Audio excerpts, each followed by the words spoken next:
ಇವತ್ತಿನ ಮೊದಲ ಸ್ಟೋರಿ ಯಾವುದು? ಈ ಸರ್ಕಾರ ಮನೆಗೆ ಮಾರಿ ಊರಿಗೆ ಉಪಕಾರಿ ಆಗ್ತಾ ಇದೆಯಾ? ಅನೇಕ ವಿಚಾರಗಳಿದೆ. ಇದು ಕೇರಳದ ಮೇಲೆ ಇರೋ ಪ್ರೀತಿ ರಾಜ್ಯದ ಮೇಲಿಲ್ಲ. ಕುಸಿದ ಬಡ ಜೀವಗಳ ಬದುಕಿಗೆ ಬೇಕಿದೆ ಸೂರು. ಇದು ಯಾವ ಸ್ಟೋರಿ ಅಂತ ಹೇಳ್ಬಿಡ್ತೀನಿ ನಿಮಗೆ. ಉತ್ತರ ಕನ್ನಡದಲ್ಲಿ ನಡೆದಂಥ ಘಟನೆ.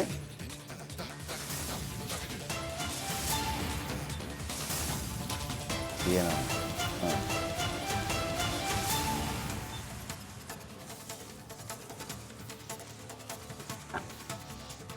ಆ ದುರಂತ ಸಂಭವಿಸಿ 7 ತಿಂಗಳೇ ಕಳೆದು ಹೋಗಿದೆ. ದಿಢೀರಂತ ಬಂದ ಪ್ರವಾಹಕ್ಕೆ ನಲುಗಿ ಹೋಗಿದ್ದರು. ಒಬ್ಬರು ಸತ್ತರು, ಕೆಲವರು ಆಸ್ಪತ್ರೆ ಸೇರಿದ್ರು. ಆಸ್ಪತ್ರೆಗೆ ಬಂದು ಜನಪ್ರತಿನಿಧಿಗಳು, ಅಧಿಕಾರಿಗಳು ನಾವೆಲ್ಲ ಮಾಡ್ತೀವಿ ಅಂತ ಹೇಳಿದರು. ಆದರೆ ಈವರೆಗೂ ಆ ಸಮಸ್ಯೆಯನ್ನು ಕೇಳೋರಿಲ್ಲ. ರಿಪಬ್ಲಿಕ್ ಕನ್ನಡದ ಸೂಪರ್ 3 ಜನಮಾನಸಕ್ಕಾಗಿ, ಜನರಿಗಾಗಿ ಕೆಲಸ ಮಾಡುತ್ತೆ ಅನ್ನೋದು ನಿಮ್ಗೆ ಗೊತ್ತಿದೆ. ಈ ಕುಟುಂಬಗಳು ಇವತ್ತು ಏನೂ ಇಲ್ಲದೆ ತಬ್ಬಲಿಗಳಾಗಿವೆ. ಅವರ ಪರವಾಗಿ ಧ್ವನಿ ಎತ್ತೋಕೆ ಸೂಪರ್ 3 ಬರ್ತಾ ಇದೆ. ಏನದು ಸ್ಟೋರಿ, ಬನ್ನಿ ನೋಡೋಣ.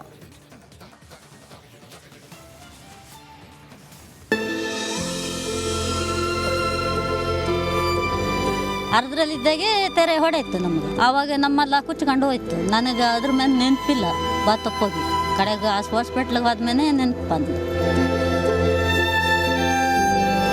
ಬಂದವರು ಏನು ಮಾಡ್ತೂ ಇಲ್ಲ, ಬರೋದು ಹೋಗೋದು ಏನು ಮಾಡ್ತಾ ಇಲ್ಲ. ಇದರನ್ನು ನೆನಪು ಮಾಡುವವರೇ ನೀವು ಆಗಿಬಿಟ್ರಿ. ನಾನು ನನ್ನ ಮಗ ಇದ್ರ ಅಂಗಳದಲ್ಲೇ ಇದ್ದವರು ಹುಡುಕೋಸೋದು ನೋಡ್ತೇವೆ. ನಾನು ಕಡೆಗೆ ಬಿತ್ತು ಹುಡುಕಾನೆಲ್ಲ ನಾ ಅಡುಗೆ ಹಾಕ್ಬಿದ್ದೆ, ಮಗ ಎಲ್ಲ ಅಡುಗೆ ಹಾಕ್ಬಿದ್ದಿತ್ತೇನ ಕಡೆಗೆ ಎತ್ಕೊಂಡ್ಬಂದ ನಂದೆ. ಒಂದ್ ಕಡೆ ಬೆಟ್ಟದ ಒಂದು ಭಾಗವೇ ಕುಸಿದು ಬಿದ್ದಿರೋದು, ಮತ್ತೊಂದು ಕಡೆ ಕುಸಿದು ಬಿದ್ದಿರುವ ಮನೆಗಳು. ಈ ದೃಶ್ಯ ಕಂಡು ಬಂದಿದ್ದು ಉತ್ತರ ಕನ್ನಡ ಜಿಲ್ಲೆಯ ಅಂಕೋಲ ತಾಲೂಕಿನ ಉಳುವರೆ ಗ್ರಾಮದಲ್ಲಿ. ಜುಲೈ 16, 2024ರಂದು ಶಿರೂರಿನ ಮಹಾದುರಂತ ಸಂಭವಿಸಿತ್ತು. ಗುಡ್ಡ ಧರೆಗುರುಳಿ ಬಡ ಜೀವಗಳು ಬಲಿಯಾಗಿದ್ವು. ಇದರ ಎಫೆಕ್ಟ್ ಪಕ್ಕದ ಉಳುವರೆ ಗ್ರಾಮಕ್ಕೂ ತಟ್ಟಿತ್ತು. ಗಂಗಾವಳಿ ನದಿ ಸುನಾಮಿಯಂತೆ ಬಂದು 6 ಬಡ ಕುಟುಂಬಗಳ ಬದುಕನ್ನ ಹೊಸಕ್ಕೆ ಹಾಕಿತ್ತು. 6 ಮನೆ ಕುಸಿದು ಬಿದ್ದರೆ ವೃದ್ಧೆ ಸಣ್ಣಿಗೌಡ ಎಂಬಾಕೆ ಮೃತಪಟ್ಟಿದ್ಲು. ಶಾಸಕ ಸತೀಶ್ ಸೈಲ್, ಸಚಿವ ಮಂಕಾಳ್ ವೈದ್ಯ, ಜಿಲ್ಲಾಧಿಕಾರಿ ಲಕ್ಷ್ಮೀಪ್ರಿಯಾ ಗ್ರಾಮಕ್ಕೆ ಭೇಟಿ ನೀಡಿದ್ರು. ಸಂತ್ರಸ್ತರಿಗೆ ಪರ್ಯಾಯ ಜಾಗ, ಮನೆ ನಿರ್ಮಿಸಿಕೊಡುವ ಭರವಸೆ ನೀಡಿದ್ರು. ಆದರೆ ಈವರೆಗೂ ಇಲ್ಲಿಗೆ ಯಾರೂ ತಲೆ ಹಾಕಿಲ್ಲ, ಪರಿಹಾರನೂ ಕೊಟ್ಟಿಲ್ಲ ಅಂತ ಕಣ್ಣೀರು ಹಾಕ್ತಿದ್ದಾರೆ. ಆರ್ ಕನ್ನಡದವ್ರು ನೀವು ಆವಾಗ ಅಲ್ಲೂ ಕುಮಟದೆಲ್ಲ ಆಸ್ಪತ್ರೆಗೆ ಬಂದ್ರಿ, ನಮಗೆ ಕಷ್ಟ ಏನು ಅಂತ ಅರ್ಥ ಮಾಡಿ ನೀವು ಆವಾಗೂ ಒಂದು ತಿಳಿಸಿದ್ರಿ. ಮತ್ತು ಈಗೂ ಮತ್ತು ನೀವು ಇಲ್ಲಿಗೆ ಬಂದ್ರಿ, ಈಗೂ ನಮ್ಮ ಕಷ್ಟ ಏನು ಅಂತ ಇನ್ನುವರೆಗೂ ಪರಿಹಾರ ಆಗಲ್ಲ ಅಂದು ಈ ರೀತಿಯಾಗಿ ನೀವು ನಮ್ಮ ಒಳ್ಳೇದು ಮಾಡ್ತೇವ್ರಿ ಎಂಬುದು ನಮಗೆ ಅನಿಸಿಕೆ ಆಗಿದೆ. ಅಧಿಕಾರಿಗಳು ಯಾರೂ ಬರ್ತಾ ಇಲ್ಲ, ಅಧಿಕಾರಿಗಳು ನೋಡ್ತಾನೂ ಇಲ್ಲ. ಶಾಸಕರು, ಅಧಿಕಾರರು ಯಾರು ಇದ್ರ ಬಗ್ಗೆ ನಮಗೆ ಲಕ್ಷ್ಯ ಕೊಡ್ತಾ ಇಲ್ಲ. ಆದಷ್ಟು ಬೇಗ ನೀವಾರು ಬಂದು ನಮಗೆ ಬದುಕಿ ಇವರ ಅಂತ ನೋಡ್ತಾ ಇವರಲ್ಲ, ನಿಮ್ಮ ಮೂಲಕವಾಗ ನಾವು ಕೇಳ್ಕೊಂತ ಇದ್ದಾವೆ.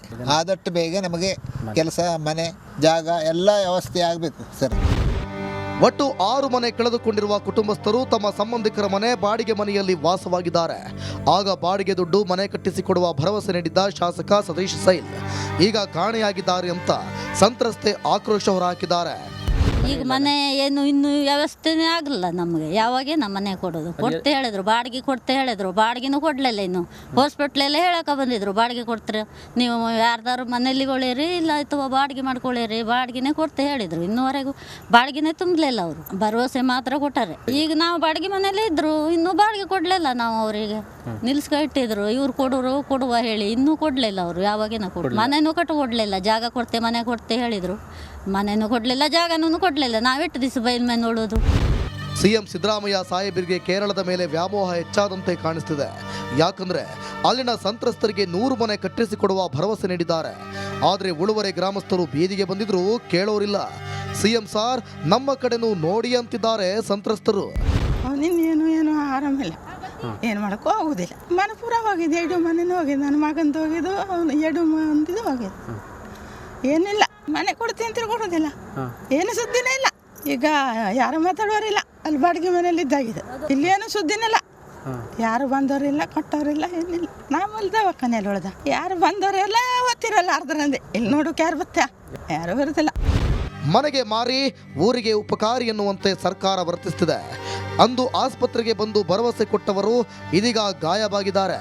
ಏನೇ ಆಗಲಿ ಸಂಬಂಧಪಟ್ಟವರು ಕೂಡಲೇ ಎಚ್ಚೆತ್ತುಕೊಳ್ಳಿ, ಇಲ್ಲದಿದ್ದರೆ ಸೂಪರ್ 3 ಬುಡಕ್ಕೆ ಬಿಸಿ ನೀರು ಬಿಡೋದು guarantee. Sheshagiri Mundalli, republic Kannada, Karwar. July 16, 2024 ಶಿರೂರಿನಲ್ಲಿ ಮಹಾ ದುರಂತ ಸಂಭವಿಸಿತು. ನಿಮ್ಗೆ ಗೊತ್ತಿದೆ, ಕೇರಳದವರು ಬಂದರು, ಅರ್ಜುನ ಎಂಬಾತ ಸಿಕ್ಕಾಕೊಂಡಿದ್ದಾನೆ ಅಂತ. ಅವರು ನಾಟಕ ಮಾಡಿದ್ದೆ, ಎಲ್ಲೆಲ್ಲೋ ಸಿಕ್ಕಾಕೊಂಡಿದ್ದಾರೆ ಮತ್ತೊಂದು ಅಂತೇಳಿ. ಆ ಲಾರಿ ಮಾಲೀಕರಿಗೆ ಬಾಯಿಗೆ ಬಂದಂಗೆ ಬೈತಾಯಿದ್ರು ಅಲ್ಲಿ ಕೇರಳದಲ್ಲಿ.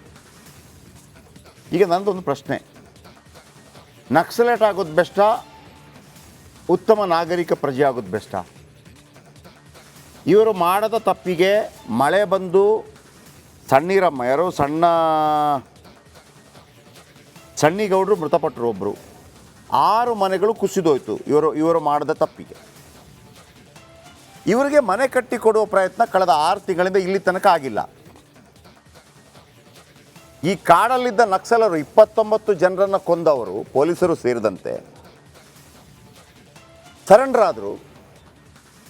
ಕೆಟ್ಟ ಕೊಳಕ ಅವ್ರು ಹಾಕೊಂಡ್ರ, ಅಂದರೆ ಕೆಟ್ಟ ಕೊಳಕ ಅಂತಂದರೆ ಅವ್ರು ಹಾಕೊಂಡ್ರೆ ಬಟ್ಟೆ, ನಾನು ಹೇಳಿದ್ದು ಕೆಟ್ಟ ಕೊಳಕ ಅಂದರೆ ಪಾಪ ಕಾಡಲ್ಲಿ ಇನ್ನೇನು ಇರ್ತಾರೆ, ಕಾಡಲ್ಲಿ ನಿಮಗೆ ಇಸ್ತ್ರಿ ಮಾಡಿ ಯಾರು ಕೊಡ್ತಾರೆ? ಆ ಬಟ್ಟೆಯನ್ನು ಕೊಟ್ಟರು ಸಿ ಎಮ್ಗೆ. ಓಕೆ, ಅದೊಂದು ರಿವಾಜು ಅಂದ್ಕೊಳ್ಳೋಣ. ಗನ್ನಿನ್ನೂ ಕೊಡಲಿಲ್ಲ. ಆಮೇಲೆ ಹೇಳ್ತಾರೆ ಈಗ ನಕ್ಸಲ್ ಮುಕ್ತ ರಾಜ್ಯ ಅಂತ. ಖುಷಿ ಇದೆ ನಮಗೆ ಒಂದು ಕಡೆ, ನಕ್ಸಲ್ ಮುಕ್ತ ಆಯ್ತಲ್ಲಪ್ಪ, ಏನೋ ಕಿರಿಕಿರಿನೋ ಮತ್ತೊಂದು ಮುಗೀತಲ್ಲ. ಗನ್ ಕೊಟ್ಟಿಲ್ಲ, ಆಯಿತು ನಾಳೆ ನಾಡಿದ್ದು ಕೊಟ್ಟಾರು, ಹಂಗೂ ಇಟ್ಕೊಳ್ಳೋಣ. ಸರೆಂಡರ್ ಆದವರಿಗೆ 3 ಲಕ್ಷ 24 ಗಂಟೆಯಲ್ಲಿ ರಿಲೀಸ್ ಆಯಿತು. ಈ ಬಡ ಕುಟುಂಬಗಳಿಗೆ ಯಾಕೆ ರಿಲೀಸ್ ಆಗಿಲ್ಲ? ಈ ಬಡ ಕುಟುಂಬಗಳು ಇಲ್ಲಿ ಸಿ ಎಂ ಮನೆ ಮುಂದೆ ಬಿಡಬೇಕಾ ನಾವು ಇವ್ರನ್ನ? ಇದರ ಬಗ್ಗೆ ಯಾಕೆ ಮಾತಾಡ್ತಾ ಇಲ್ಲ?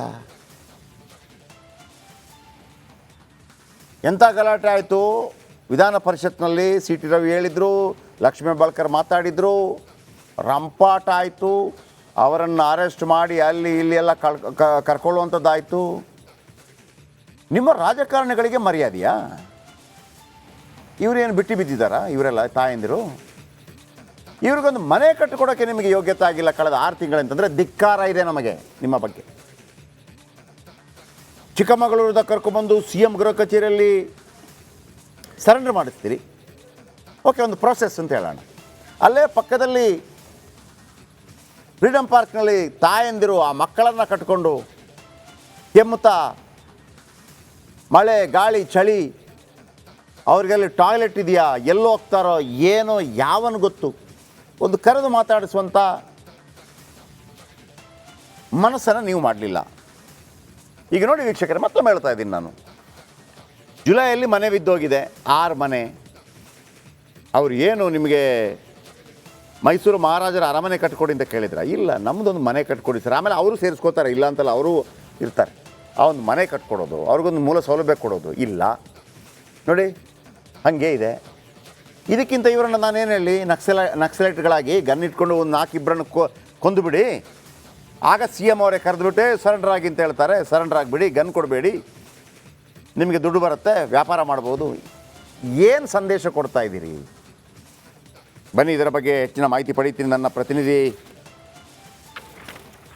ಶೇಷಗಿರಿ ನನ್ನೊಂದಿಗೆ ನೇರ ಸಂಪರ್ಕದಲ್ಲಿದ್ದಾರೆ.